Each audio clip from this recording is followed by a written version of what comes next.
बहुत समय पहले की बात है। वीरपुर नाम का एक सुंदर और हरा भरा गांव था और इसी गांव में रहते थे 3 सबसे अच्छे दोस्त, आरव, मीरा और टिंकू। तीनों बहुत जिज्ञासु थे, हर वक्त कुछ नया जानने को तैयार। एक दिन घूमते हुए तीनों दोस्त गांव के पास के जंगल की तरफ गए और कुछ देर खेलने लगे। खेलते खेलते उन्हें एक पुराना नक्शा मिला। नक्शे पर लिखा था, जहां नीलकंठ का पंख वहीं छिपा है सच्चा धन।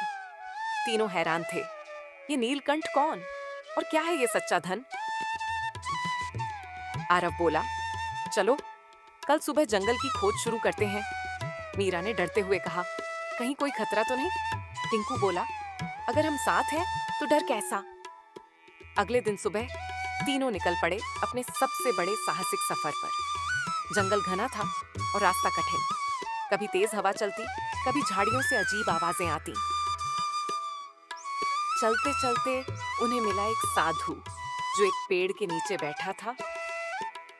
साधु ने तीनों को अपने पास बुलाया और मुस्कुराकर कहा, तुम्हें नीलकंठ चाहिए, पर क्या तुम उसके योग्य हो?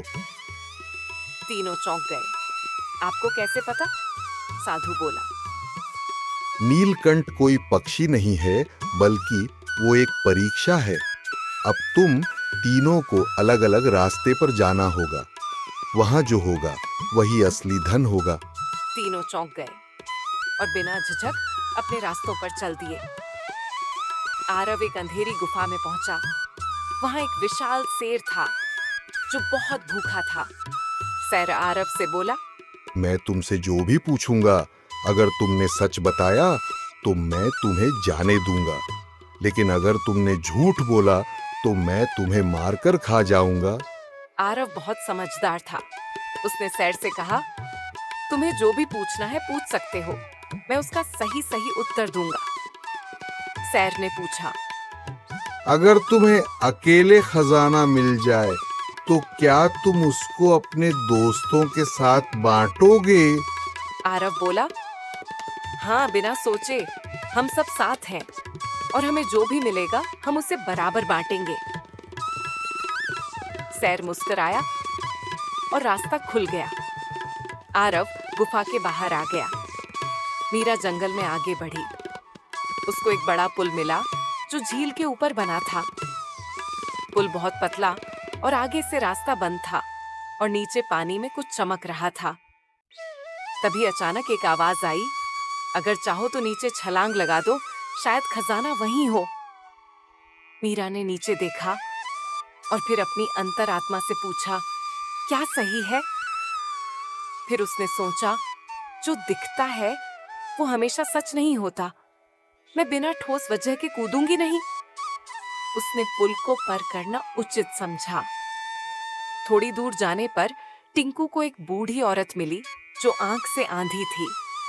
औरत ने टिंकू से कहा, बेटा, मुझे जंगल पार करवा दो, मैं बहुत थक गई हूं।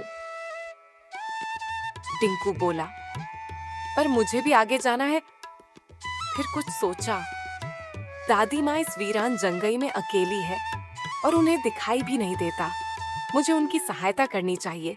और बूढ़ी औरत से कहा, ठीक है दादी, मैं आपकी मदद करूंगा। वो उन्हें धीरे धीरे जंगल पार करवाने लगा।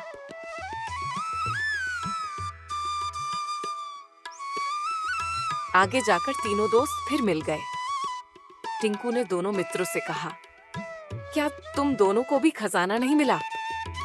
दोनों ने ना में उत्तर दिया। तीनों की बातें सुनकर बूढ़ी औरत मुस्कुराई और बोली, सच्चा धन सेवा है, सच्चाई है और दोस्ती है। तुम तीनों ने ये साबित कर दिया। बूढ़ी औरत ने कहा, तुम तीनों अपनी आंखें बंद करो। तीनों ने आंखें बंद कर ली और जब उन्होंने अपनी आंखें खोली तो उनके हाथ में एक जादुई किताब थी और वो दादी माँ गायब हो चुकी थी। लेकिन जो किताब उन्हें मिली थी उसमें ज्ञान, साहस और अच्छाई का खजाना भरा हुआ था। जादुई पुस्तक को पाकर तीनों दोस्त वापस अपने अपने घर आ गए और उस किताब को पढ़ा भी और ज्ञान की अच्छी अच्छी बातें पढ़कर तीनों दोस्त और भी समझदार हो गए। सीख, सच्चा धन सिर्फ धन नहीं होता, वो होता है ईमानदारी, सेवा और दोस्ती और ज्ञान। अगर किसी के पास ज्ञान है तो वही सबसे बड़ा धन है, क्योंकि उसे न तो कोई बांट सकता है और न ही चुरा सकता है। और ईमानदारी और सेवा उसकी सबसे बड़ी दौलत होती है, जो उसे जीवन में तरक्की की ओर ले जाती है। Cartoon tube TV.